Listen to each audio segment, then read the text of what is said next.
Hey friends, if you encounter this issue where Microsoft Edge keeps opening multiple tabs whenever you open it, then please watch this video. Now, a lot of users have reported it and I'll tell you the reason and the solution. So just open Microsoft Edge, multiple tabs are open. Click on these three dots at the top right corner, select settings from the menu, go to start, home and new tabs on the list on the left hand side. In the right pane, simply check it at this option.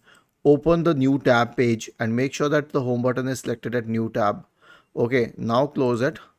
Open it once again and the problem will be solved.